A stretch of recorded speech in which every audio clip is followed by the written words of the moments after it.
Hello, I'm sorry for the delay. I was stuck in another meeting, so I'll No just issues. quickly start. Yeah. Yes, sir. Good evening, sir. No issue, sir.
Yeah.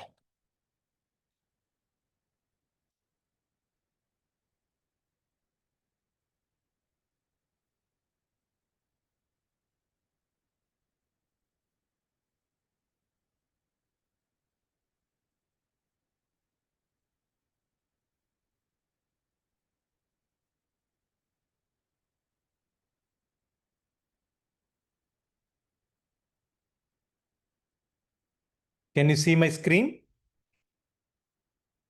Yes, sir. Yes, sir. Yes, sir.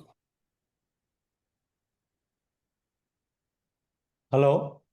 Yes, sir. We can see your screen, sir. We can see the screen, sir. Hello. Hello. We can hear you, sir. Yeah, you can see my screen. Sorry, I was Yeah, not yeah. able to hear you well earlier. Okay, so I'll share my the screen is unshared now. Now share. Okay, and let me put it in. Yeah. So we have looked at the dislocations, right? Where did we start last time? Where did we stop? So line defects. Hello?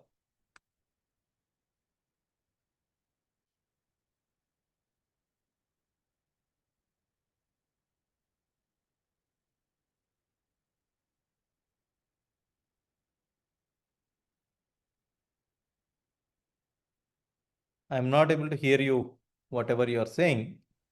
Sir, we can hear you, sir. But I'm asking you, where did we stop last time? Last class, did we talk about So point line defect, line defects, right? dislocation. Yeah, Uh, and then problem. we have talked about this slide, right? About glide of plane of atoms and so on. Yes, sir. Exactly. Okay, okay.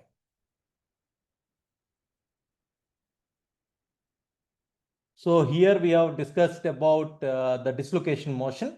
So here if we carefully look at what is happening is you have a line defect and you see that when you are applying shear stress on this particular plane, you have initially, you will see that that line defect is moving through the crystal. But if you carefully observe, what is happening is initially the defect is here and now the defect has moved from this end to that end. So there are two ways to look at it. One is either as a dislocation moving through the crystal or the defect moving from one end to another end. So the line defect has moved from one end to another end is what we have seen, correct? So this is what we call slip by dislocation motion. And here if you carefully observe what happened is, if you look at this fellow, right? Let us look at this fellow. Pay attention to where is pay attention to this atom when it starts again. This atom has neighbors, this fellow, and that fellow. Now this atom has got new neighbors, right? this guy was initially in direct contact with this fellow. Now that guy has moved to the left. That means the atoms neighbors have permanently changed. That is what we say, that the neighbor cannot be retrieved. If it is an elastic deformation, what would happen is these elastic bonds get stretched. The moment you remove the load, the bonds come back to, that means the atoms come back to their original equilibrium positions. That is what happens in an elastic deformation.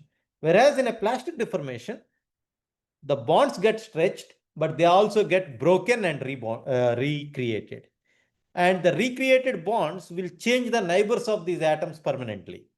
And hence, once a plastic deformation takes place in a material, it will not be a recoverable deformation. A neighbor has changed permanently. That is why when we have studied as in your undergrad classes about plastic deformation, you say that elastic deformation is something that can be recovered, whereas plastic deformation cannot be recovered, primarily because the bonds are permanently broken and new bonds have been established. Is that clear? Yes, sir. Okay. So now the shear stress that is required to create this slip by glide of plane of atoms is what we call theoretical shear strength, that is given by GB by 2 pi a. That is what we have calculated in the previous class. That is shear modulus times Burgers vector, meaning the inter-atom spacing, and A is the interplanar spacing. This is the maximum shear stress that you need to apply in order to create slip by glide of plane of atoms. What do I mean by glide of plane of atoms? This scenario. This is what I mean by glide of plane of atoms. That means all the atoms bonds are broken at the same time. The amount of energy, that is that amount of shear stress that you need to apply, is calculated earlier. I hope you remember that part. Here we have done this quick calculation, and then we have shown that the maximum theoretical shear strength of the material is given by GB by 2 pi a, which is nothing but, if you compare that value with some standard numbers, you are saying that the shear strength of the material is 1/5 of the shear modulus. We know the shear modulus values are of the order of gigapascals, but we know the yield strength of the material is only of the order of megapascals. So, but if you look at this expression, this is much higher shear strength than what you would experimentally measure. And then we have said that, okay, whatever is the theoretically calculated value seems to be much higher than what is experimentally measured. So the reason could be some defect. So now we have discussed that that defect is basically a line defect, as we have seen here, wherein instead of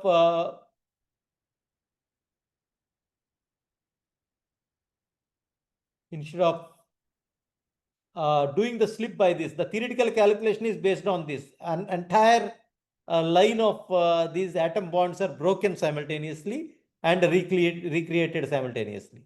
That is what we mean by slip by glide of plane of atoms. We have calculated the theoretical shear strength that is required, that is GB by 2 pi a, which seems to be much larger. But if you look at the idea of slip by dislocation motion, one bond is broken at a time. So that means the amount of shear stress that you need to apply is much less. And that is precisely the reason why we have much less shear strength. So if you calculate the actual shear stress that is required for creation of slip by dislocation motion is only this much. 3g e power minus 2 pi w by b, where w is what we call is typically of the order of Burgers vector. I will talk to you what do you mean by Burgers vector in a moment. Okay, so it is of the order of g by 180, which makes some sense because this value is much smaller than the theoretical value that we have calculated. Is there any question here?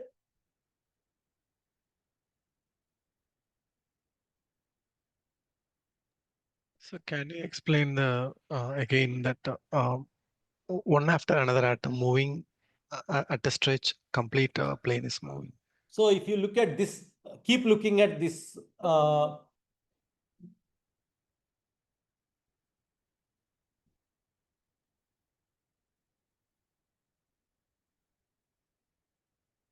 excuse me, sorry.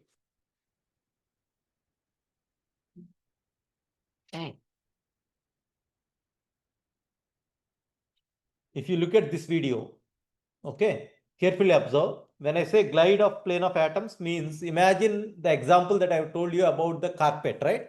If you are in a marriage hall, you have a large carpet put on a ground.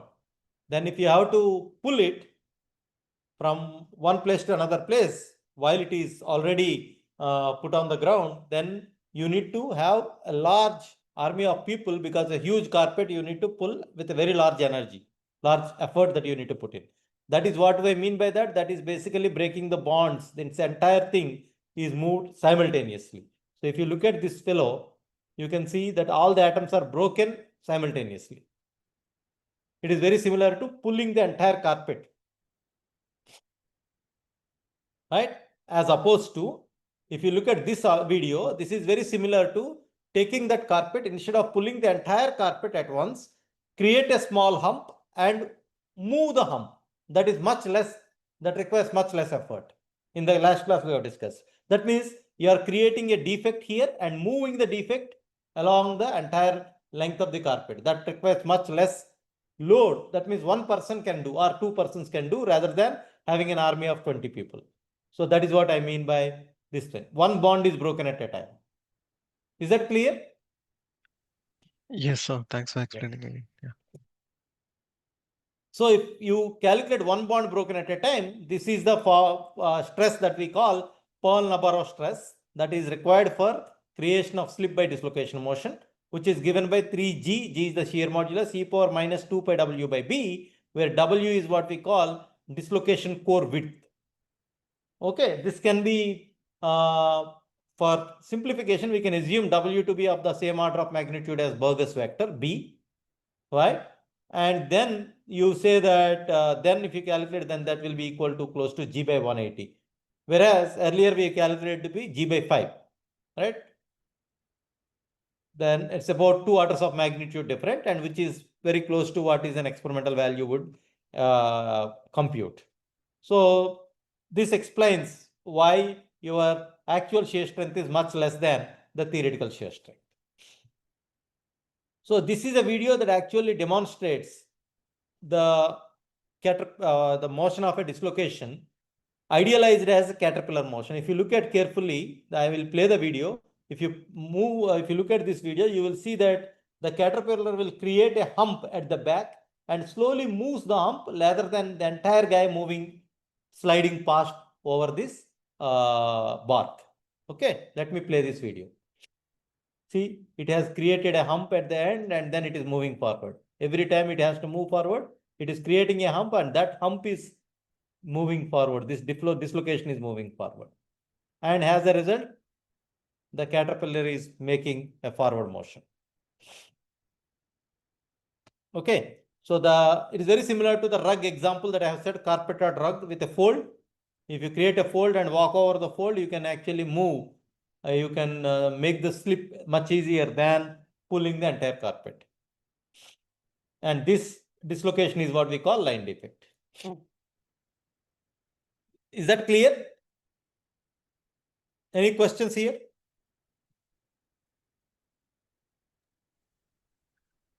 Clear, sir. So these line defects are known as the dislocations in material science. And here I am showing you one schematic that actually shows what we have observed in that movie. Here, although I am showing you a three-dimensional picture. So you have, if you look at this fellow, one plane of atoms are missing. A particular line, all the atoms are missing. And as a result, what happens is this dislocation will move along this direction as we are applying the shear stress. See, this dislocation has moved. Eventually, there will be a slip that you would observe on the surface. Initially, the dislocation is inside the material. When you are applying shear stress, the dislocation is moving towards the end, and then in the end, you will see a slip or a step in the specimen. And that is what we call a plastic deformation, permanent deformation. Okay. And the plane about which the dislocation is moving, you can see that this is the plane about which the dislocation moves, and that plane is called a slip plane. Okay. And this type of dislocation is what we call an edge dislocation. In an edge dislocation, what happens is the dislocation if you look at this, this is the way the dislocation is represented. So you have a T, this vertical line says that there are plane of atoms above this plane. The line of atoms are available above that plane, but below that plane, there are no line of atoms. That is what the meaning of this representation, inverted T. And this is usually represented as positive edge dislocation. Okay. So this is similarly, again, I'm showing.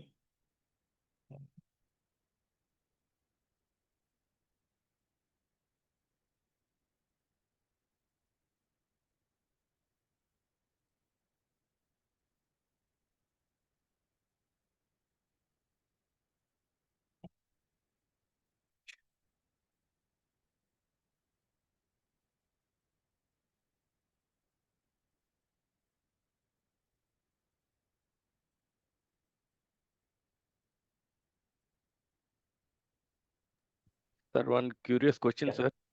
Sorry, yes. Let's say if you don't have any defect in your lattice structure, then it will never lead to a permanent deformation. Correct. Okay. Because unless you break the bonds by slip by glide of plane of atoms. Okay. You can okay, also got have it, sir. permanent deformation. Then you have to apply much higher stress. Okay. Okay. Only then you will be able to create plastic deformation. But Okay. you will realize that it is not possible. We have seen in the previous class, it is not. Can you have a material without any defects? No. Thermodynamics does not allow us to have material without any defects. The fact that you will have so many point defects, that is also very highly likelihood of getting line defects as well. Okay. Okay. Got it.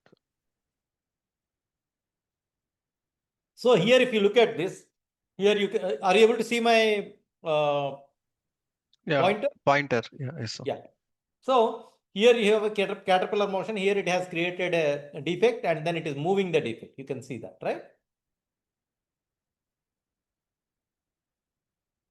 So in the previous slide, this T is what I am talking about. This symbol you see, this is the vertical line above the horizontal red color symbol says that there are the atoms above that, below that there are no atoms. And this is what we call an edge dislocation. I will tell you about the differences between them. And you remember, I told you when we are looking at the crystal structure, we have looked at FCC, BCC and HCP structures. And then we looked at close packed directions and close packed planes, correct? And at that time, I told you that these close packed directions and close packed planes are very important for us to understand deformation mechanisms. So that is something that we will discuss in this today's class, okay? So now here you have a bubble raft experiment. You remember this. So you have, these are called, in a bubble raft, bubbles are arranged in close packed in this direction. So if you look at these directions are what we call close packed directions. Any other direction is not a close packed direction. For example, if I take that direction, right, that is not a close packed direction because the distance that you need to travel in order to meet the next atom is much larger in that direction compared to this direction. So these three are in some sense equivalent directions because they are all close packed directions. Okay. Now let us look at this video. This will tell you how dislocation motion happen when you are applying a compressive load or a tensile load. This is a bubble raft again. And can you identify some dislocations here? Did you identify any dislocations? Yeah. On the right top Bottom corner. right corner also some. So let us look at this. This line you have all atoms. This line also you have all atoms. This line, like that you go. You will see here. Yeah, the bottom right. Yeah. Something, right? So now that is compressed. And don't look locally, but macroscopically try to see what is happening. You will see that these dislocations are moving. Can you see that? A line moving effectively? Slip is taking place. Here a slip took place, right? This is experimentally people have seen how dislocations are moving. Okay.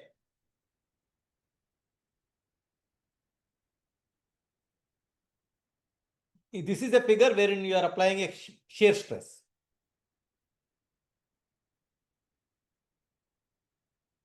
You could see some dislocation moving in that direction. Yeah.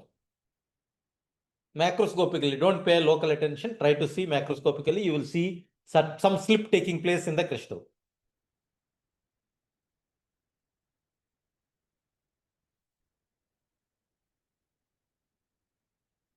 Yeah.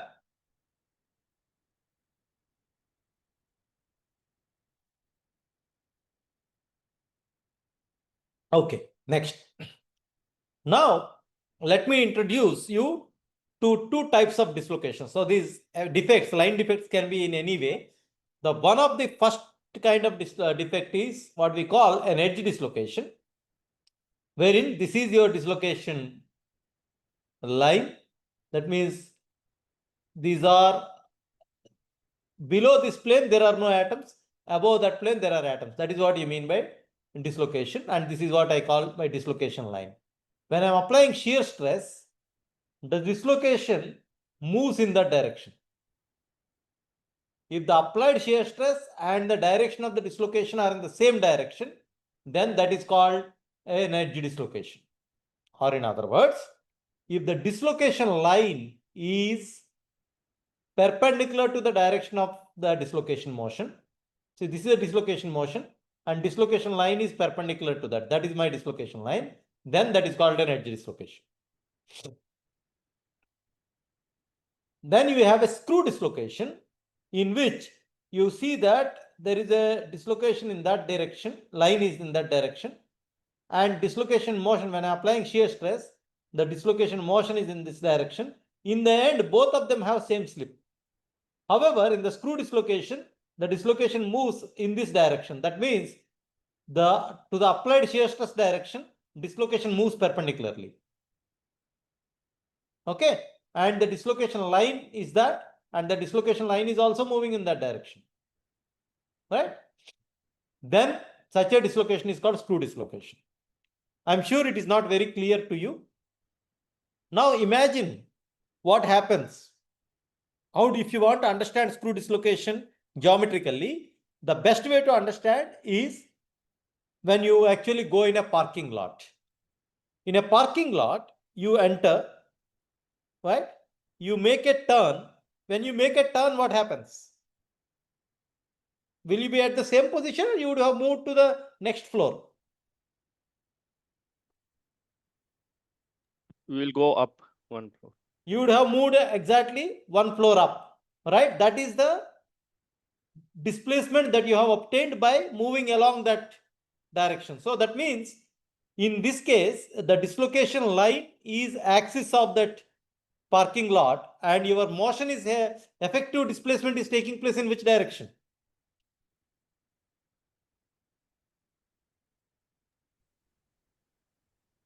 In a circular direction we are. Circular direction you are moving, but effectively, Perpendicular. how are you moving? You are going upwards or downwards, Upward. right? So let me give you this picture. Maybe this will explain to you. You are in this parking lot, you entered here and you went all around and then you entered to the next floor. Effectively, you have made this much of displacement, isn't it? Yeah. Yes. And this is your, if you see this as a dislocation line, the displacement is taking place in the parallel to the dislocation line. That is what is your screw dislocation. Instead of that, if you have a parking lot that is there like that, suppose if you take a paper, you can make this example. You take a paper and roll it like whatever I'm going to show you. If you can see my video, if you take this paper and roll it perfectly, it can be rolled, right? But if you can also flip it like this. Instead of perfectly rolling up to here, I could do this. I'm not sure if you are able to see. that is your edge dislocation. Instead of doing that, if you go one floor above, you can do that experiment with the, you take a paper and roll it around and then try to create these two geometries. Okay, this is your paper rolled into circular. If it is, this edge is exactly meeting here, then there is no defect in the crystal. But in this way that you have made this, you have not met this edge exactly here. And that is what my dislocation is. That is the line defect. And as a result, you are having what is the displacement. You have started here and you are actually ending. If you are starting here, going over the outer radius, and you are ending here, you are not ending exactly here. So with respect to this point, you have moved in this direction, isn't it? Which is perpendicular to my dislocation line, because that is the dislocation that I have created. And that means this movement is perpendicular to dislocation line, then that is an edge dislocation. If you look at this fellow, I have started here and I am moving around this parking lot and coming back here. So effectively from the initial position, I have moved in this direction, right? And that is my dislocation line. So this is what we call screw dislocation. It is very similar to, you take a bolted nut. If you rotate the nut one rotation, it will go up. It will not stay there, right? That is why it is called screw dislocation. It is like a screw motion. Here the net displacement is in the same direction as the dislocation line. That is why it is called screw dislocation. And the amount of displacement that it has gone from here to here or from here to here is what we call Burgers vector while showing the direction. So from end, if you draw a vector from this position to that position, that is a Burgers vector. So if the Burgers vector is perpendicular to the dislocation line, then that is an edge dislocation. Here the Burgers vector is drawn above, like parallel to this line. Then that is parallel to this dislocation line. If the Burgers vector is parallel to the dislocation line, then that is a screw dislocation. Is that clear?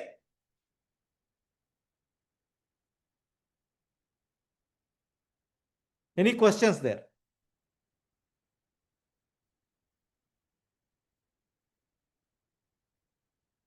Okay. If there are no questions, I'll move forward. So how do we estimate Burgers vector? If it is a perfect crystal, let us look at two-dimensional scenario. If it is a perfect crystal, I am starting here. Okay, let us say this is my starting point, or this may be my starting point. Okay, let this point be my starting point. From here, I am moving 1, 2, 3 units down. Okay, I moved 3 units down and 4 units, 1, 2, 3, 4 units left. From there again, I am moving 3 units up, 1, 2, 3. From there again, I am moving 4 units right, 1, 2, 3, 4. Because here I moved 4 units left, I am moving 4 units right. I came back to my original configuration. That means in this loop, there is no defect. If there had been some defect, then you would not have come back to your original configuration. How do I demonstrate that? Let us look at this fellow. I'm starting at M. Okay. 1, 2, 3. 3 units down. 1, 2, 3, 4 units left. 1, 2, 3 units up. Again 4 units right. 1, 2, 3, 4. I did not come back to M. I ended up at Q. So if I connect a vector start from the starting point to ending point, that vector is my Burgers vector. And you can see that that is my dislocation line. And my Burgers vector is perpendicular to the dislocation line. In an edge dislocation, that's what happens. Okay. And now let us look at a screw dislocation. Again, in a screw dislocation is a three-dimensional phenomena. It cannot be described in a two-dimensional plot. So I am taking a box and there are no dislocations, and hence I came back to original configuration. 4 units down, 5 units left, 4 units up, 5 units right. Now let me start here at this point. Okay, I am going 1, 2 units to the right, 1, 2, 3, 4 units to down, 1, 2, 3, 4 units to the left, right? 1, 2, 3, 4, 5 units to the left, and then 4 units to the 4. I have already moved 2 units, so I can only move 3 units to the right. 1, 2, 3.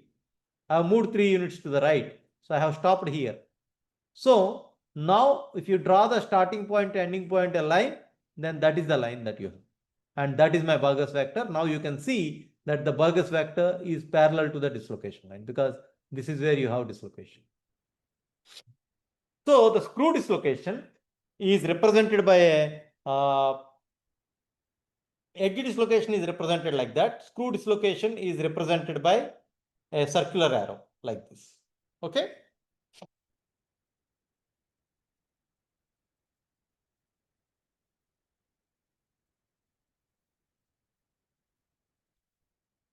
Okay.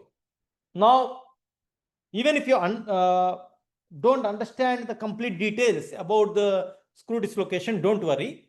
As long as you understand that there is a line defect, which is called dislocation, and you know how to identify the Burgers vector. So that means you should know what the Burgers vector is. That is the most important thing. Up to that, is there any question?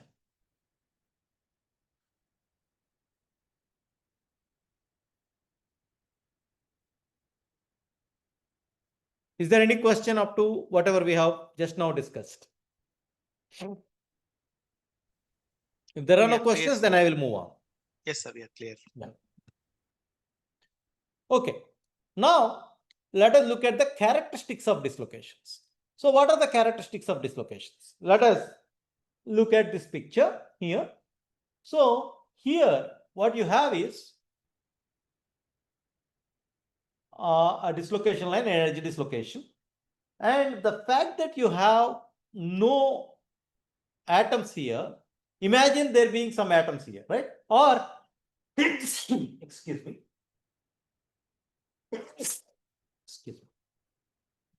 How do I identify, how do I comprehend this particular scenario? Let us imagine this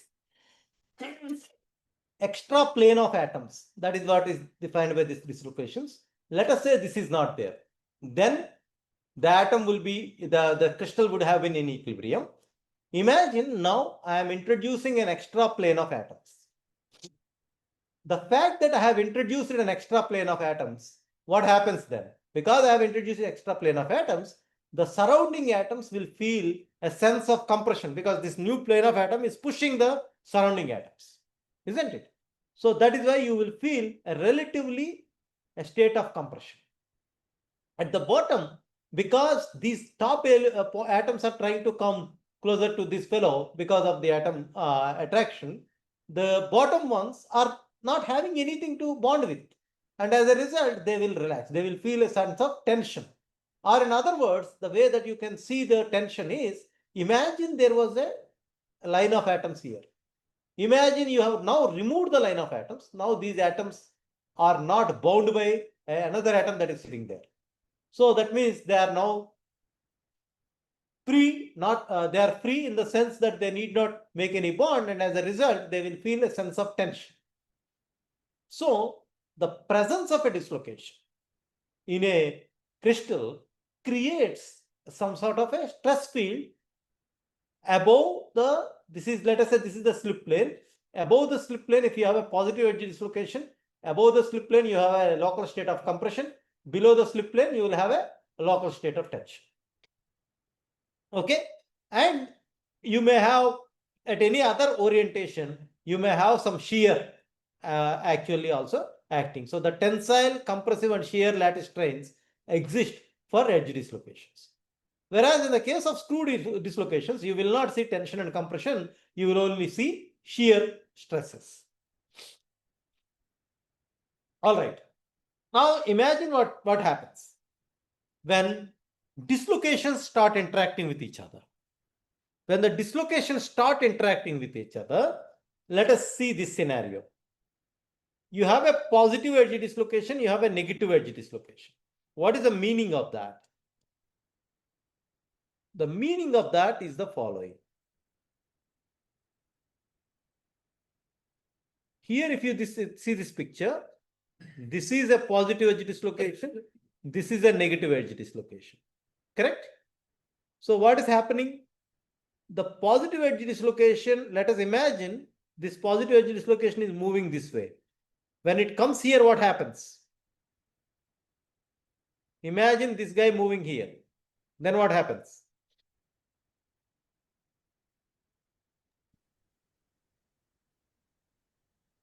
These three line of atoms are moving here. Then what happens? Becomes a perfect crystal, like no. Now you have, then you will have perfect crystal, isn't it? Yeah. So that means that when you have dislocations of opposite sign, then what happens is, because then they can combine to form a perfect crystal. So when two edge dislocations are interacting, the sign of the dislocation matters. What does it mean? If you have opposite sign dislocations, they will annihilate and they become a perfect crystal, because in here you see that the positive edge dislocation, negative edge dislocation, they will form a perfect line of atoms. So then dislocation is annihilated. And usually when you are applying shear stress, the positive and negative edge dislocations attract each other so as to become a perfect crystal. But however, if the dislocation sign is same, both are positive or both are negative, then they repel each other. That means they can never combine. Because what happens if there are two positive edge dislocations are coming, that means you are required to put in more effort in order to keep them side by side, because suddenly there should be two lines that are missing in the below. So that means it is energetically not favorable. So as a result, two similarly signed dislocations will repel, whereas two similar opposite sign dislocations will attract and they will annihilate. So when in a crystal, if you have several dislocations of opposite sign, when you are applying the external load, what happens is these dislocations of similar opposite sign may come together and the dislocation may disappear from the crystal. If the dislocations disappear from the crystal, will it be easier for you to induce plastic deformation or difficult for you to induce plastic deformation? You have initially dislocations. The motion of the dislocation is what we are calling plastic deformation, isn't it? Because motion is creating permanent slip. Now my question is, will you be able to create plastic deformation easily if you have a dislocation or if you don't have a dislocation? Easily, sir. If we have a dislocation, we will be able to create the like plastic deformation easily. Easy. In my So opinion. Yeah. that means if you don't have dislocations, it will become extremely difficult for you to continue slip or continue the plastic deformation. That means when you are applying a load on a specimen, imagine a scenario where all the dislocations are getting annihilated.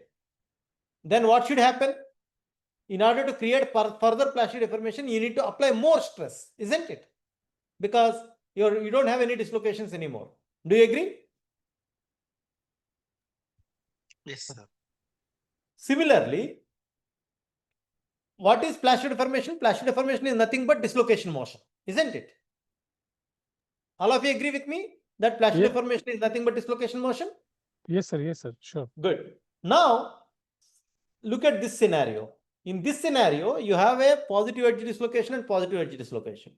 Let us say your stress state, applied stress is such that these two are supposed to move together. Your shear stress is applied in this direction, right direction. Then these two dislocations are supposed to move towards each other, isn't it? Can you see that? Imagine a shear stress in this direction. As a result, bottom it will be in the opposite direction. As a result, these dislocations are trying to move close to each other. Agreed or not? Sir, isn't it that both the dislocations will travel in the one direction, like they tend to? They will move along the slip plane. Yeah. Okay. My question is, imagine a scenario, you are applying some stress, shear stress, in such a way that this dislocation is moving this way, this is also moving this way. Then what happens? There will be According to the sign, they cannot allow these dislocations to move towards each other because there will be repulsion. That means the dislocations offer resistance to further slip, isn't it? Because of their sign. That means it becomes much more difficult for you to continue plastic deformation. Are you able to see that?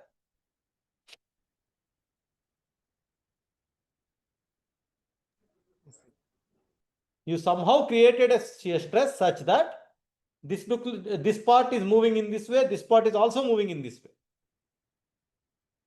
Okay? Then when they are coming towards each other, because of repulsion, your external force applied is saying that you have to move together. But the stress field around the dislocations is creating that they have to move separately. That means the stress field around the dislocations is opposing the intended dislocation motion created by the external force. That means the material is offering resistance to motion of the dislocation, which means the material is offering resistance to plastic deformation. So the resistance to plastic deformation can come in two ways. One is when the dislocations are of opposite sign, they can annihilate, resulting in reduced dislocation motion, or when they are of the same side and same sign, and if they are moving in the same slip plane, then if they are moving towards each other, then also they can offer resistance to dislocation motion. These are the two ways that you can have observed resistance to dislocation motion. Okay? Any questions there?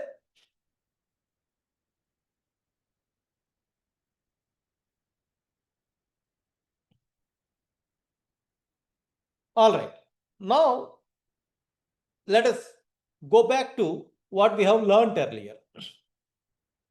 We have talked about slip systems. This is an FCC crystal, and this is 111 plane, and these directions are 110 directions. Do you agree that these directions are 110 directions?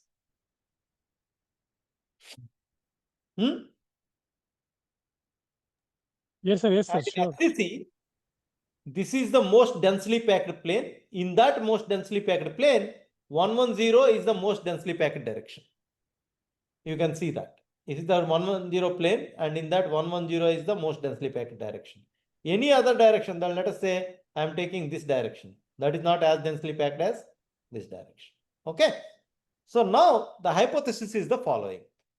Dislocations always prefer to move in certain preferred planes. That means certain slip plane. The plane about which the dislocation is moving is called slip plane, right? So the question is, what is a preferred slip plane? Will the dislocation move in any plane, or does it have any preferred slip plane? And in that crystal, do the dislocations move in any direction, or do they prefer certain directions?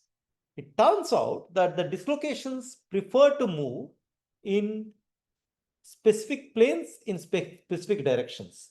That means the plane in which they move is called slip plane. The direction in which they move are called slip directions, because that is what is causing slip to the crystal. Okay. So the combination of the slip plane and slip direction is what we call slip system. So here in this particular case, for an FCC material, 111 plane and 110 direction together are called slip system. Okay. So the slip system in a particular material depends on the crystal structure. If it is an FCC crystal, the slip system will consist of 111 plane and 110 direction. If it is a BCC crystal, then the most densely packed plane is 110 and the most densely packed direction is 111. Right? So depending upon the crystal structure, the slip systems will change. Now the question is, why do dislocations prefer to move in closed packed planes and closed packed directions? They prefer to move in closed packed planes and closed packed directions because if they move along those guys, the atomic distortion is minimum. Because of their movement, the atom distortion in the crystal will be minimum. That is why they try to do that. So if you look at this fellow, look at these two guys. This is one slip plane, this is one type of arrangement, and this is another type of arrangement, right? Which one is a closely packed plane? This plane is closely packed, right? And this plane is not so closely packed. You can see that, right? Now, in a closely packed plane, if you look at, if this is the slip plane, the dark line is the slip plane, the distortion of the slip plane is much less compared to not so closely packed plane. If you look at the not so closely packed plane, the distortion in the slip plane is so high, that means the dislocations have to cause this much of distortion to the crystal. In this case, it will cause much less distortion. And hence, dislocations prefer to move in closely packed planes. So how do we know? The closely packed planes are the ones which are separated by maximum interplanar spacing. If the interplanar spacing is maximum, then that would be most closely packed compared to this fellow. Here you can see the interplanar spacing is much, so this is one plane, that is one plane, and the distance between them is D2 is much less than D1, and as a result, this is not the closely packed plane, this is the closely packed plane. And now, if you look at this fellow, this is the closely packed direction, right? If you look at this guy, you need to create much more distortion, and the Burgess vector is directly equal to the d distance, and the energy required to cross here goes as d square. So if you have small d, then you will need less energy compared to having large d. And as a result, the dislocations prefer to move in closely packed planes along closely packed directions. As the interatomic spacing in the plane is small, as a consequence, the interplanar spacing is larger, which eases the atomic motion. As we have seen, interplanar spacing is larger, causing easing of the atomic motion.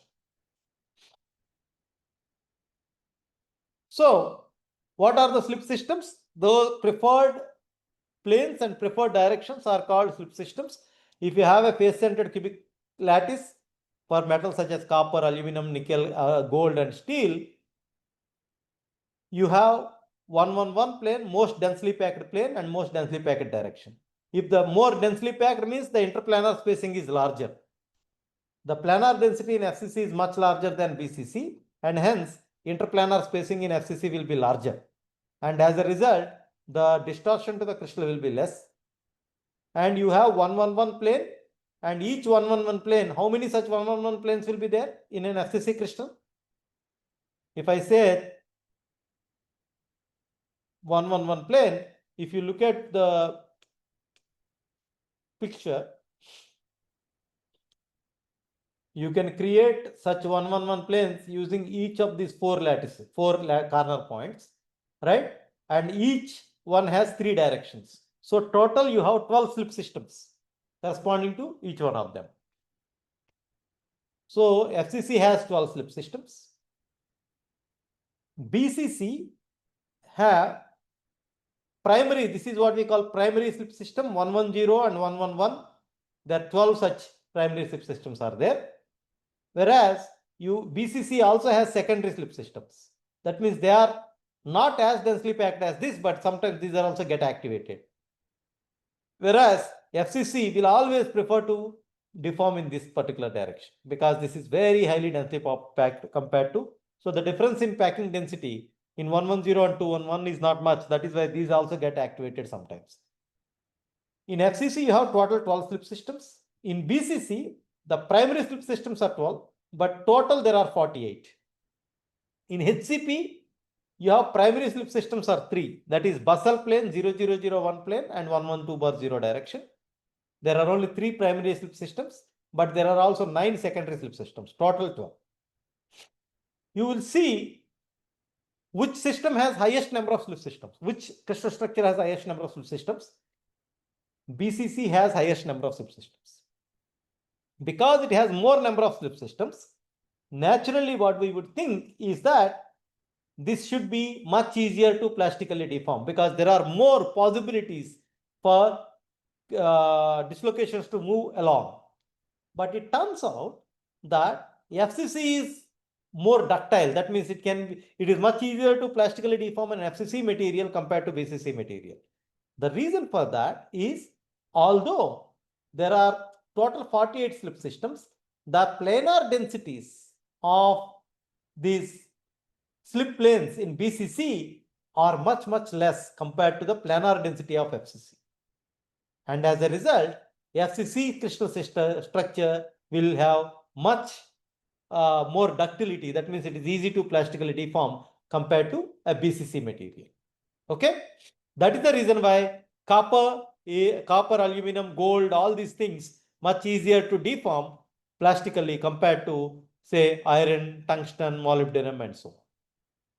And HCP materials have much fewer slip systems, and hence it is much more difficult to get plastic deformation unless you ensure that the plastic deformation is taking place in this set of slip systems. Okay, any questions here? No, sir. No. So what is Burgers vector? Burgers vector, which is denoted by B, denotes the dislocation slip direction and the magnitude that is equal to the unit slip distance, typically interatomic separation in the Burgers vector direction. In FCC material, how is the slip taking place? In which direction is it taking place? In FCC material. What is the 110. most closely packed direction? 110. 110, right? So the Burgers vector direction will be 110, and the distance, the slip distance is equal to the intraatomic separation distance. Okay, so that will be A by 2, and that will be your Burgers vector for FCC.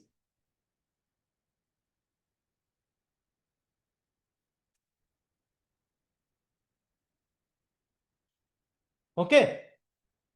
Similarly, BCC and HCP, one can find the Burgers vector distances, and for each material, the value of A will be different, right? Depending on the atomic radius. Okay. Now we will talk about slip in single crystals. If you have any questions until now, this is the time to ask, and then we will actually get into understanding plastic deformation in single crystals. Sir, one question is how will be like for brittle material that slip system will be? Now we had talked about a ductile system, ductile material, right? Yeah, the fact that in a brittle material, you will have the number of slip systems to be very less, very minimal. For example, if you take magnesium is HCP. HCP crystal lattices will have much less number of slip systems. Then it is going to be much more difficult to plastically deform them. Such materials tend to be brittle. It is not that they don't have any slip systems, they will have fewer slip systems. Okay, sir. Got it. Thank you. Hmm?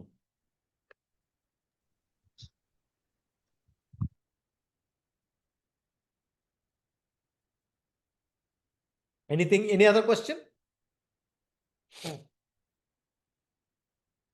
Okay, so now in a material, we can have an edge dislocation, screw dislocation, or mixed dislocation. That means it can have a partially some edge and some screw. All these things can be there. 1 minute, I'll just take up this.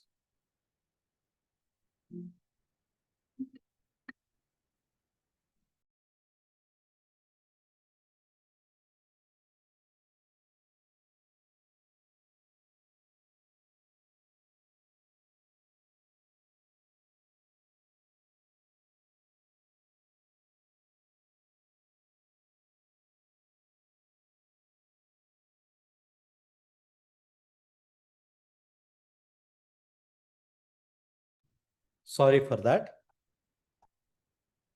Okay. So now, when does slip take place in a material? That means when I say slip, what do I mean by that? When does slip start to occur? That means when will the plastic deformation start to happen? When, at what stress? So suppose if you are applying stress on a material, what is we know that dislocation motion happens due to what? It is shear stress. You need to create shear in order to cause dislocation motion on a slip plane. Do you agree with that?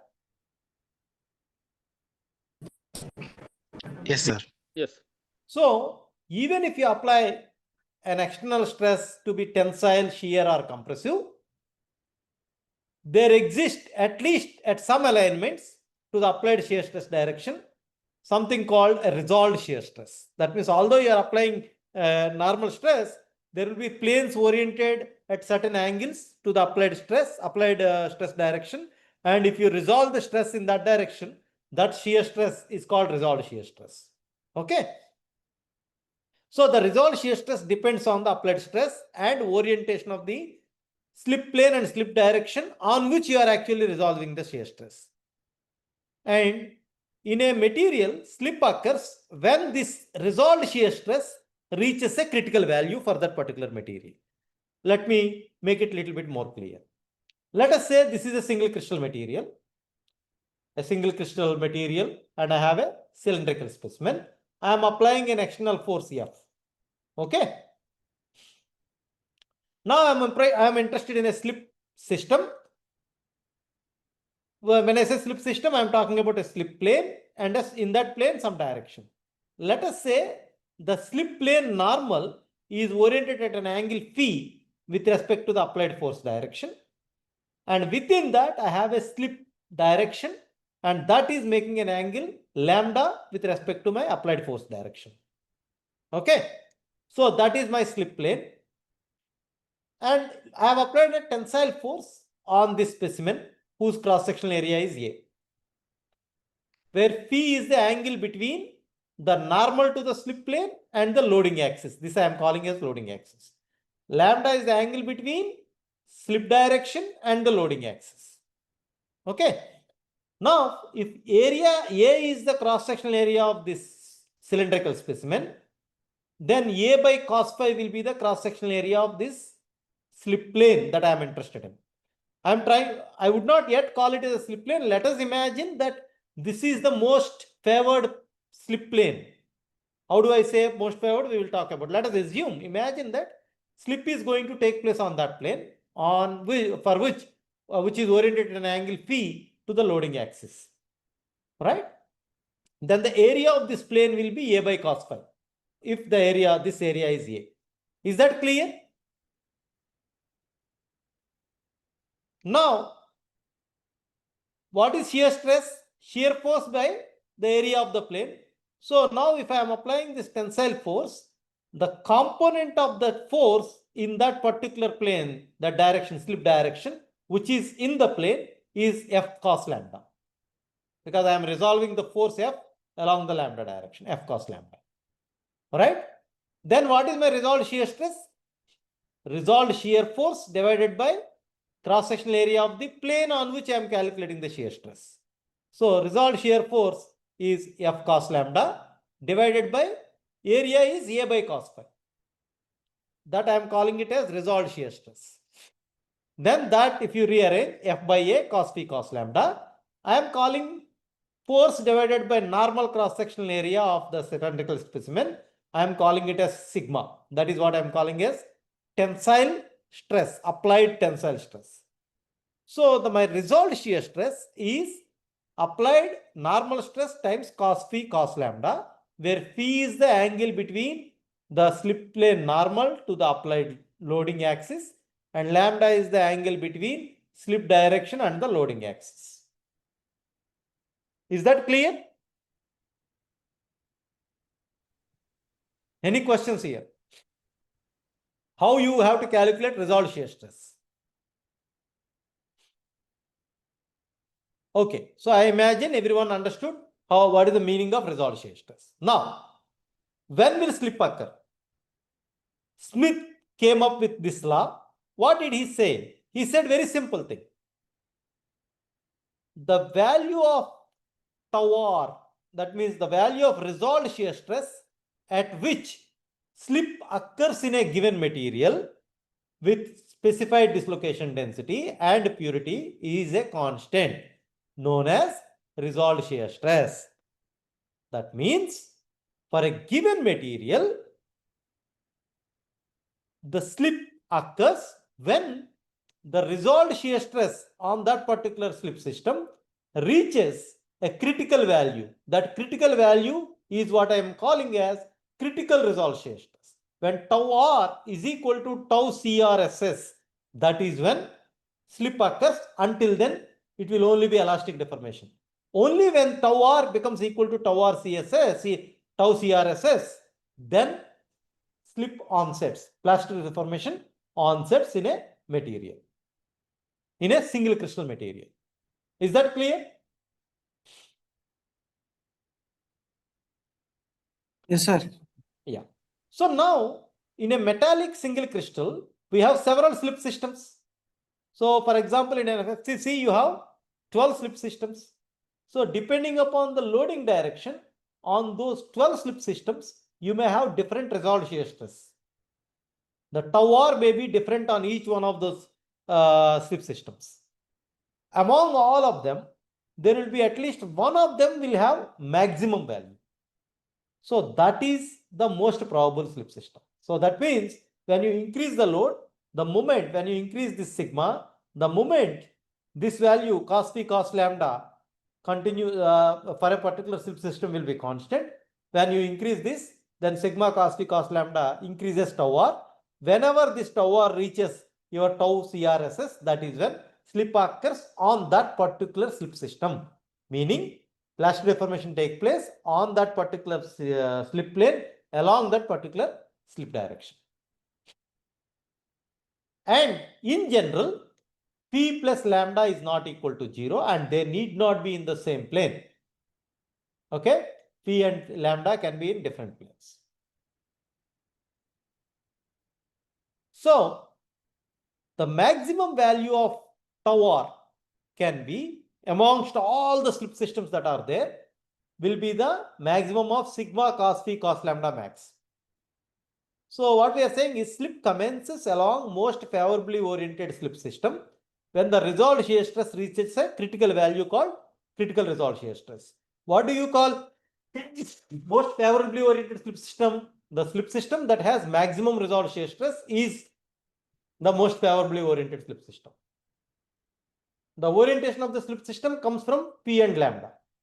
If your sigma is same, then for the excuse me, for the 12 slip systems, cos phi cos lambda will have 12 different values.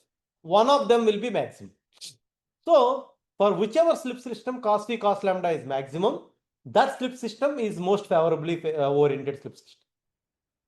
So this parameter cos phi cos lambda is what we call Smith factor, right? And your slip system is going to be the most favorable slip system is the one that has maximum Smith factor. Smith factor value is maximum. And critical resolved shear stress is the minimum stress that is required to initiate slip. This is a material property. When the applied shear stress or resolved shear stress, maximum value of that across all the slip systems becomes equal to critical resolved shear stress, is a material property, then the slip occurs. It is very similar to when you have a material, when the yield, when the applied stress equal to yield strength of the material, that is when plastic deformation takes place. But that is actually coming from this. This is much more fundamental. In a single crystal, when resolved shear stress reaches critical resolved shear stress, which is a material property, then plastic deformation starts. So now this sigma is a normal stress, isn't it? So I can write when will the plastic deformation take place? When plastic deformation takes place, I can call that sigma as yield strength or not. Let us say the plastic deformation is taking place, then this must be equal to tau CRSS. Then this sigma will be my yield strength. So sigma y is equal to tau CRSS by cos phi cos lambda max, maximum value of that. This is the minimum stress that is required for yielding. That is what my yield strength is. Yield strength, in other words, is tau CRSS by cos phi cos lambda. So yield strength is a material property which is called tau CRSS by cos phi cos lambda, maximum value of that. And you can say that cos phi cos lambda will have maximum value when phi equal to lambda equal to 45 degree. That means sigma y is equal to 2 times tau CRSS. That means my yield strength is 2 times the critical resolved shear strength of the material. This is what we call critical resolved shear stress, or I can call it as shear yield strength of the material. So my yield strength of the normal yield strength of the material will be equal to 2 times the shear strength of the material. And you will see that happens when P and lambda are 45 degrees, when the P, that is the reason why usually when you are applying a load, usually there is another reason in a single crystal material, you will see that the plastic deformation, will be observed at an angle 45 degree, because that is the plane which gives you maximum value of cos T cos lambda. So this is a slip in a single crystal. You can see the distortion or serrations on the surface of the single crystal, which are at an angle 45 degree, as we can see from the previous graph. Okay, so this cos T cos lambda is what we call Smith factor. Tau CRSS is the material property, tau critical result shear stress, and sigma y is my normal yield strength of the material that we are very much familiar. But for a single crystal material, it depends on the direction in which you are applying. It will not be same in all directions. It will depend on the direction in which you are applying the load.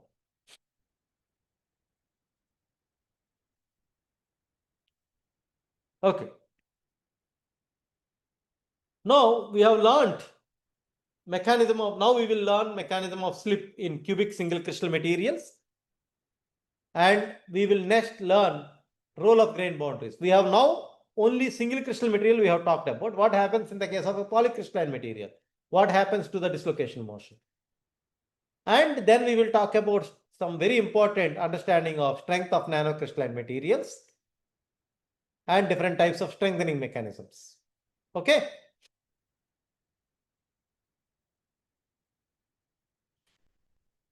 So now let us look at cubic close packed metals such as FCC materials. You know, the slip happens in most closely packed plane in the closely packed directions. So when you are taking a single crystal material and you are applying a load and you are plotting on the x and y axis resolved shear stress versus shear strain. Normally when you do the uniaxial tension test, you will plot yield strength versus normal strain, but here we are plotting resolved shear stress, normal stress versus normal strain. Here we will plot resolved shear stress versus shear strain. When the material is initially elastic, then you have an elastic response. After that, you have plastic deformation. When the resolved shear stress becomes equal to critical resolved shear stress, that is when plastic deformation happens. That is what we call a stage 1 plastic deformation. That means this is what we call easy glide. So I will talk about it in a minute. What happens in this? You know, cubic close packed crystals have many slip systems, that is typically 12 or more than 12, but let us look at FCC. It will have at least 12 slip systems. So the initial elastic part, this is due to stretching of bonds. Only bonds get stretched, nothing else happens, which is defined by Hooke's law. And now stage 1 is the yield point of the material. That is when resolved shear stress has become equal to critical resolved shear stress. And this stage is called easy glide stage, which means in this state, only the primary slip system is active. Of all the slip systems that are available, one of the slip systems is favorably oriented and dislocations are moving along the slip systems. Once the resistance to dislocation is overcome, that is critical resolved shear stress, it will become much easier for the dislocations to move, and hence there will be huge shear strain because the dislocation is free to move now. It has overcome the barrier called critical resolved shear stress, and that is what we call easy glide, stage 1. That happens only when primary slip system is active. And then what happens is, after some time, you will see a stage 2 or work hardening stage. What is happening here? With this plastic deformation, what happens is the Smith factor changes. What do I mean by that? As the plastic deformation is taking place, these slip systems are getting rotated. When they get rotated, cos T and cos lambda change, isn't it? So that means the Smith factor gets changed.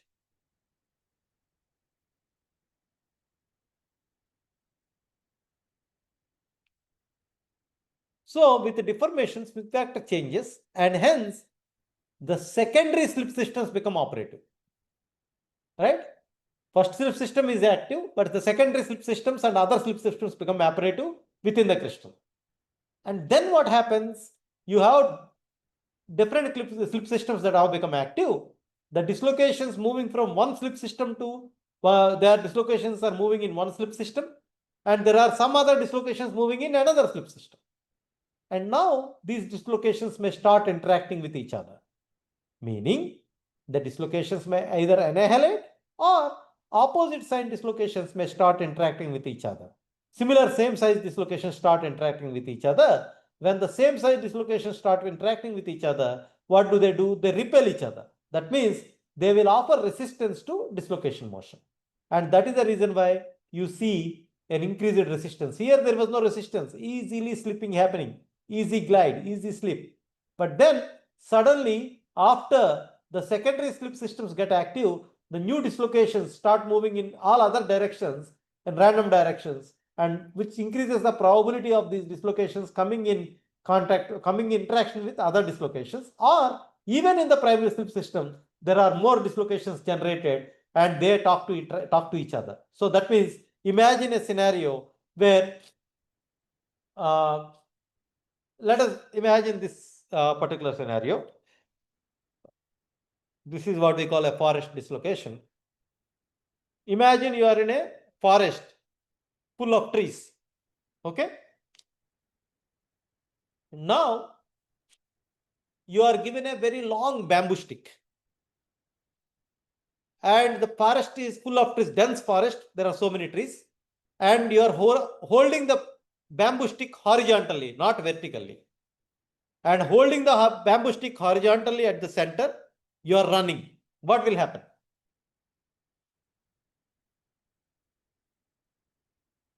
What will happen? You will collide with the trees. You will collide with trees, and trees will offer resistance. And then what happens? The bamboo stick bends, right? Isn't it? After some time, you will apply so much large force that you are able to bend the bamboo stick through the trees, and then you start moving easily. Isn't it? Imagine you don't have you are starting at a point where only there is one line of trees. Okay, there is only one line of trees. After that, there are nothing. So in order to overcome this barrier, you need to apply certain very high force. And once the force is sufficiently large, you are able to bend the bamboo stick, and then you are able to go past the line of trees which are obstructing. And then you can actually run very fast, right? Because there is no obstruction to you. Do you agree? Yes, sir. Yeah. Now let me draw a scenario for you.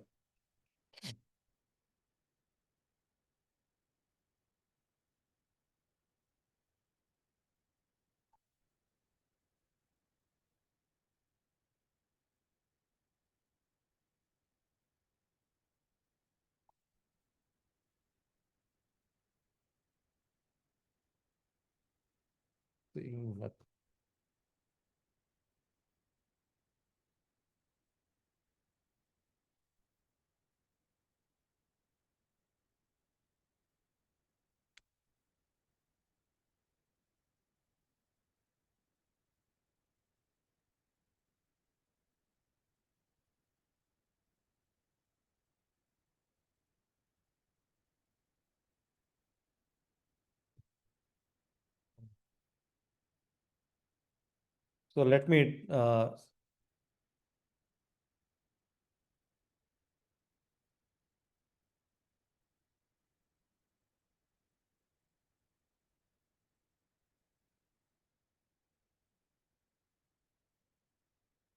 some difficulty with my laptop.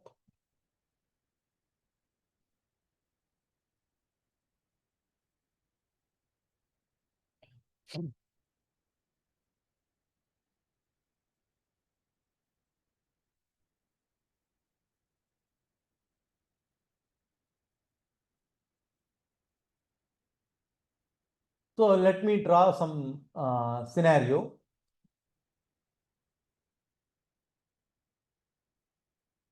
This is the line of atoms. Okay. You are standing with a bamboo stick here. Okay. And you are moving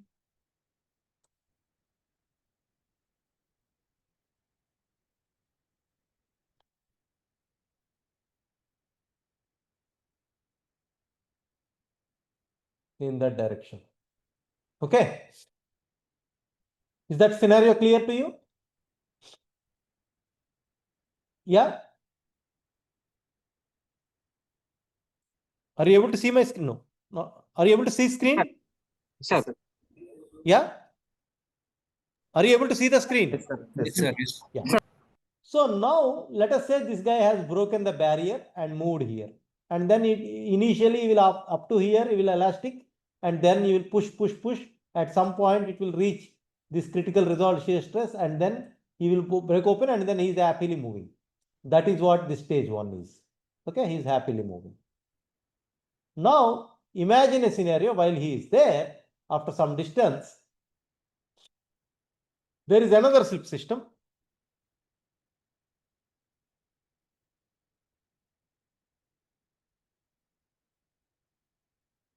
Which is like that. Okay.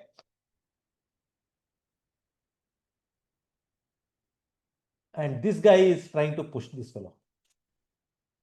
And he is going to move in this direction.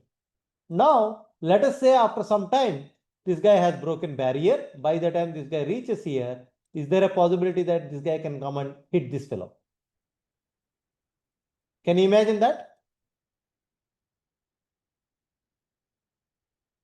Yes, sir. Yeah. So we are talking about such probabilities. We are talking about the other slip systems getting activated and the dislocations from those slip systems coming and interacting with the already moving dislocations, causing resistance to dislocation motion. If they cause resistance to dislocation motion, you will find it difficult for you to have plastic deformation. And this is what we call a work hardening process, stage 3. This is where the dislocations start interacting. So dislocations operating on the same slip system might interact and possibly inhibit dislocation motion, in which the similar sign dislocations, what will do? They repel, hindering dislocation motion. Opposite sign dislocations annihilate, reducing the dislocation density. In sometimes dislocations may combine. When will they annihilate? They combine only if it is energetically favorable. So you have one dislocation of Burgers factor 1, another dislocation with a Burgers factor 2. That means they are coming in this direction. Another guy is coming in this direction. When will they combine to form a new dislocation? Only when they are energetically favorable. The energy associated with the dislocation is proportional to B1 square. Let us say this is an individual dislocation with a Burgers factor 1, B1. So B1 square plus B2 square is the total energy of these individual dislocations. If these two guys are combined, then B1 plus, it becomes B1 plus B2. If B1 plus B2 is a whole square is less than or equal to B1 square plus B2 square, only then they will combine, otherwise they will not combine. Okay, that means although the magnitude need not be the same, the direction should be the same. Magnitudes need not be the same, but the direction should be opposite for them to combine. Otherwise, they will never combine because that is not energetically favorable. Okay. So when an opposite sign dislocations combine, they will reduce the mobility because net energy is reduced. So in the stage 2, what happens is dislocation in different slip systems may also interact. As I told you, another slip system getting activated. If the product is not a valid slip system, that means if you have a slip system which is like this, another slip system is like that, and if they are trying to, the dislocations are moving in this slip system, and another one is moving in this slip system, like one is moving like that, another is moving like that, then they will combine only if the combination is energetically favorable. Sometimes what happens is this dislocation is moving this way and that dislocation is moving that way, and at some point they may get locked. because both of them combining into a single dislocation may not be possible. So they get locked, and such a lock is called Lomer lock. That means that once they get locked, they will inhibit further dislocation motion. That is also a reason why you have hardening in the material. Okay. So as in CCP crystals, cubic closed crystals, you have many slip systems, and hence there is a higher probability for inhibiting slip, leading to increased resistance to deformation in stage 2. So in stage 2, you will have increased resistance to deformation because there are so many slip systems that are available. And usually stage 3, you have so much of resistance to plastic deformation. Usually stage 3 ends with fracture of the final breakage of the component. Okay, so stage 3 is an extension at high stress where the applied force is sufficiently large to overcome the obstacles, and hence there is less slope, but usually it ends with permanent failure of the component. So here you have plastic deformation, onset of plastic deformation, easy glide, work hardening, and eventual failure. This is what you will see in a single crystal material. Okay. All right. I think this is a good time to stop, or maybe I will solve one problem and then solve. Okay. Is that fine? If I show you one problem and solve it? Sure, Yes, sir. sir. That will be great. Sure, sir. Okay, So now sir. let us consider this single crystal BCC iron, which is oriented in such that the tensile stress is applied along 0, 1, 0 direction. What is 0, 1, 0 direction? Along y-axis. That is the tensile stress, that application of the direction. Now the question is, compute the resolved shear stress along 1, 1, 0 direction. This is your 1, 1, 0 direction in 1, 1, 1 plane. Right? Sorry, compute the resolved shear stress along 1, 1, 0 plane. This is your 1, 1, 0 plane. And in that, you have to compute the resolved shear stress along 1 bar 1 bar direction. 1 bar 1 bar direction is this body diagonal direction. When a tensile stress of 52 MPa is applied, if the applied tensile stress along this direction is 52 MPa, what is the resolved shear stress on that slip system? Then what is that we need to do? What is that we need to do?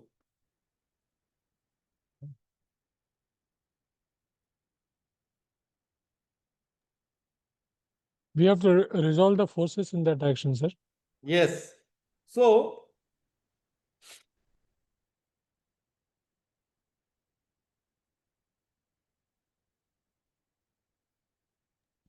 let me share my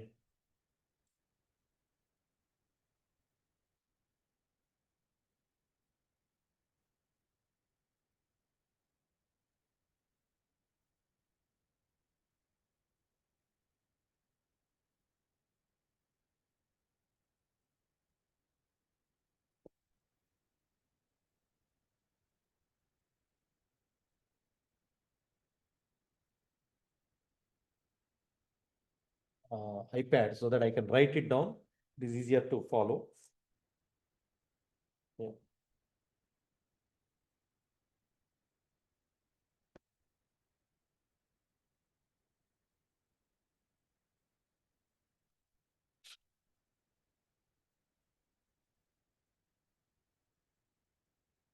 Are you able to see my screen? Hello? No, not yet, sir. Not yet. Okay.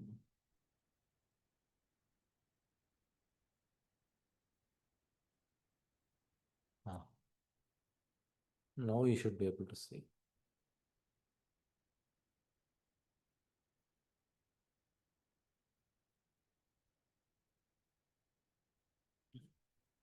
Not yet now? No, sir. Still Not yet? Still dark, sir. Not yet. It is in started screen sharing. 1 minute.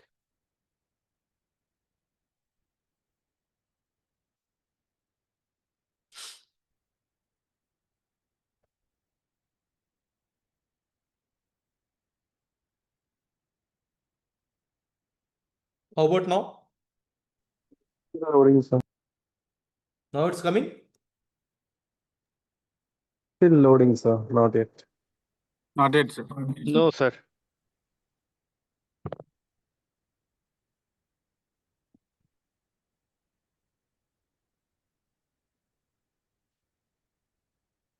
Interesting. Still not. Not yet. Huh? Okay, something wrong.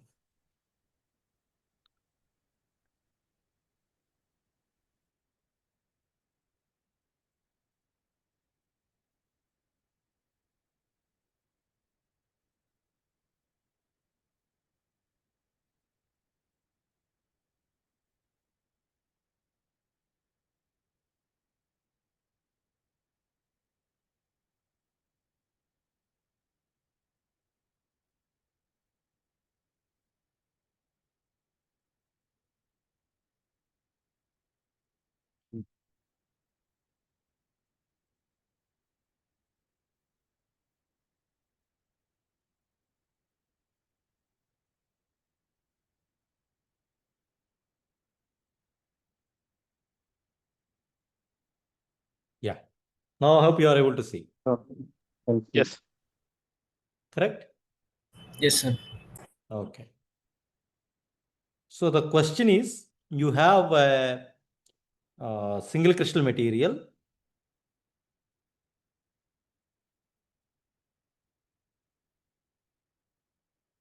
Which is BCC.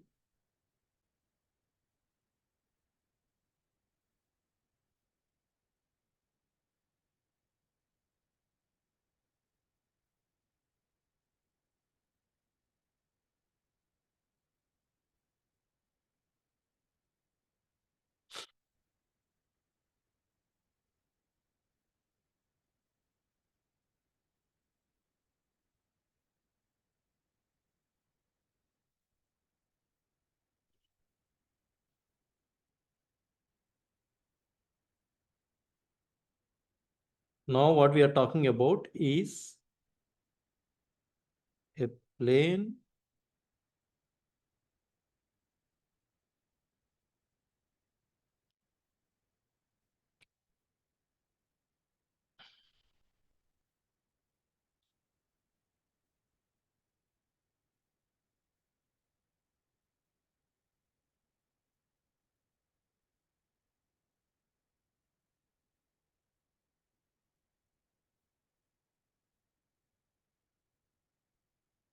that is the plane, right? This is my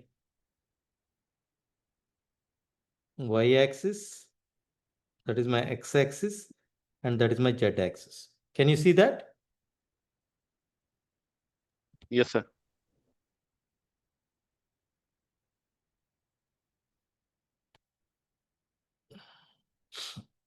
Now, if I carefully note it down, what is this plane?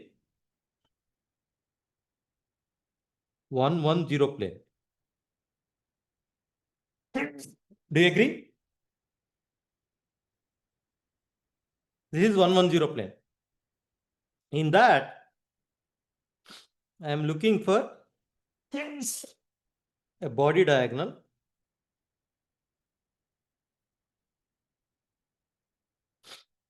that is 1 bar 1 1 direction. So this crystal is loaded in 0 1 0 direction with, it said it is loaded with 52 MPa. The question is, what is the result shear stress? Correct? So we know our result shear stress is sigma. This is sigma normal stress, cos phi, cos lambda. What is phi? Angle between the slip plane and the loading direction. Angle between Slip plane and the loading direction. slip plane normal and loading direction. Correct? What is the slip plane? We know slip plane is 110 plane. If the plane is 110, what will be the direction of the normal?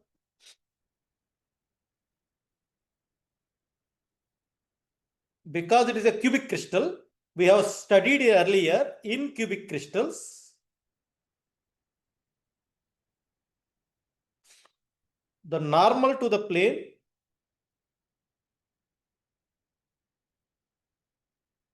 will have same indices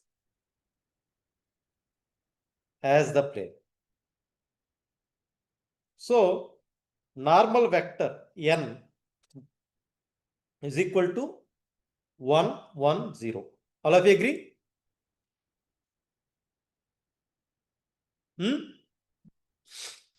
Yes, sir. Yeah. And direction of the load, I am calling it as F. What is the direction of the load? 0, 1, 0. And what is lambda, by the way? Angle between load axis and slip direction. What is the slip direction, by the way? Yes, 1 bar 1 1, isn't it? So now the angle between these two is phi, the angle between these two is lambda, isn't it? So how do I find, what I need to find? I need to find cos phi and cos lambda. How do I find that? You know, dot product of two vectors n dot f is equal to mod n times mod f cos of the angle between them. The angle between n and f is phi. So can I say that? Yes, sir. Therefore, cos phi is equal to dot product of n and f divided by modulus of n and modulus of f. What is n dot f? Is 1, right? 1 zeros are 0 plus 1 ones are 1 plus 0 times 0, 1. Divided by, what is the magnitude of n? Root 2, isn't it? What is the magnitude of f? 1. So 1 by root 2. That means cos phi is? 45 degrees. Sorry, phi is 45. That implies phi is 45 degree, but cos phi is 1 by root 2. Now, cos lambda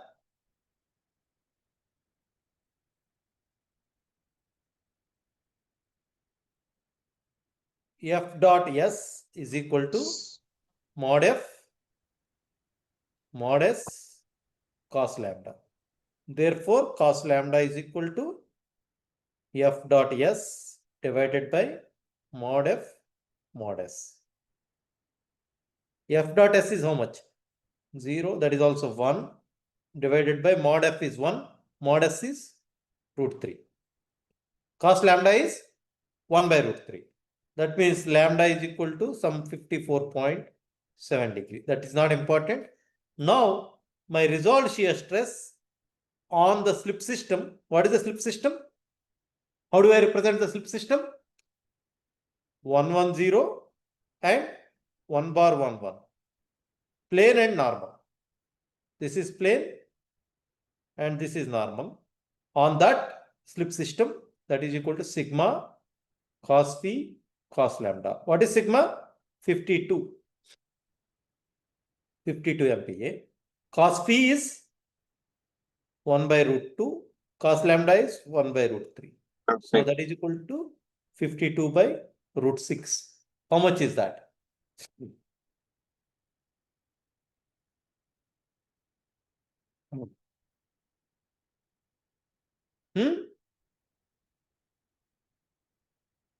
What is this? 52 by root 6 is?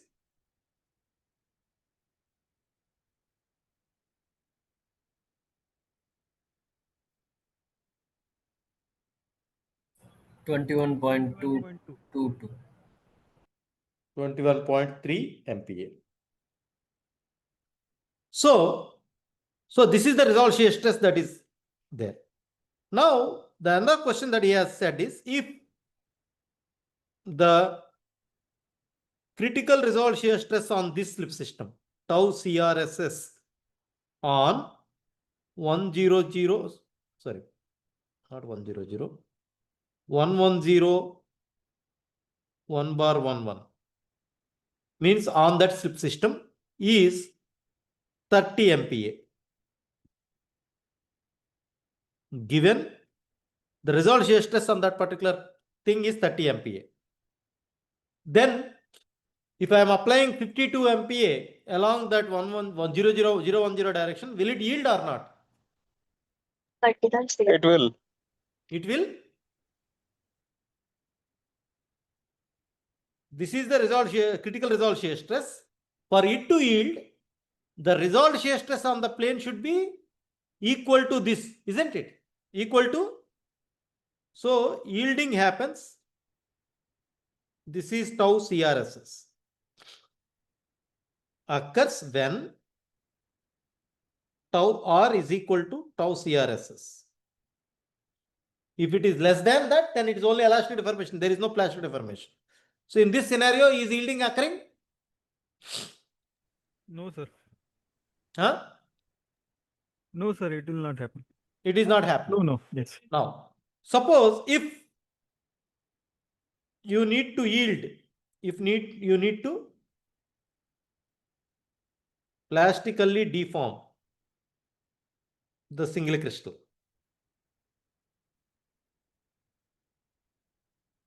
On the same plane, what should be sigma? Sigma that we need to apply. That means when will it yield? When the resolved shear stress is tau CRSS is equal to sigma. Resolved shear stress is this cos phi cos lambda. I don't know what should be this value. So sigma yield will be tau CRSS by cos phi cos lambda. Why is that? Because I am saying that what is my normal stress that I need to apply in order to cause yielding. Yielding will happen when this entire quantity becomes equal to this. So I need to find out what is my sigma, that I am calling sigma y, because that is when yielding starts. Then I have called that as yield strength as well. Then that is tau CRS is 30 divided by 1 by root 2 into 1 by root 3. That is equal to 30 root 6. That is equal to 73.4 MPa. So in this material, in 1010 direction, if you apply 72.3 MPa, that is when plastic deformation occurs. If you apply anything less, the plastic deformation does not occur. If the applied loading direction is not 010, let us say 100, what happens? If applied loading direction is 100, will it change anything? Let us look at it. If it is applied loading direction is 100, will it change anything? The angle between N and F, will it change?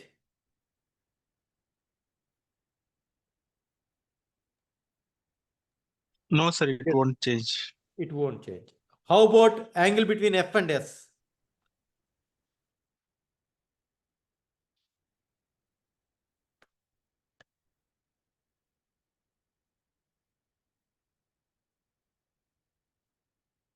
Instead of 010, 100, what will happen? I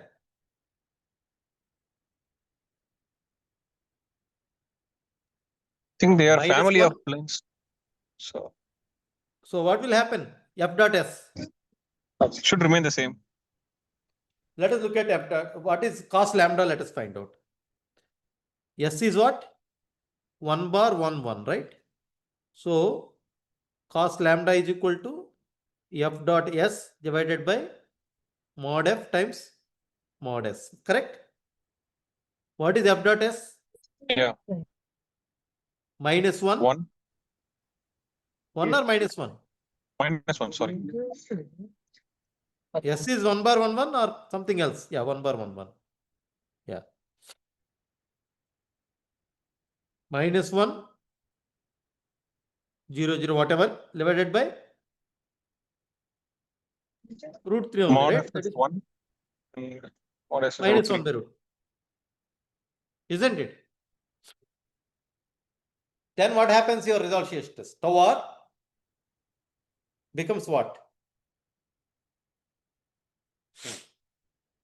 Instead of plus 21.3, it becomes minus 21.3. But for shear stress, does it matter whether it is positive or negative? In the opposite direction, that's it. Why isn't it?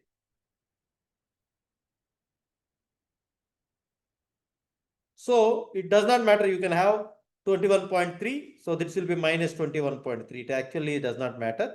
In the opposite direction, shear stress is this way or this way does not matter. It is still shear. Okay. So it will not change. But if you change your force direction to say 2, 1 bar 1, some random direction, you are applying the force, then will it change the scenario or not?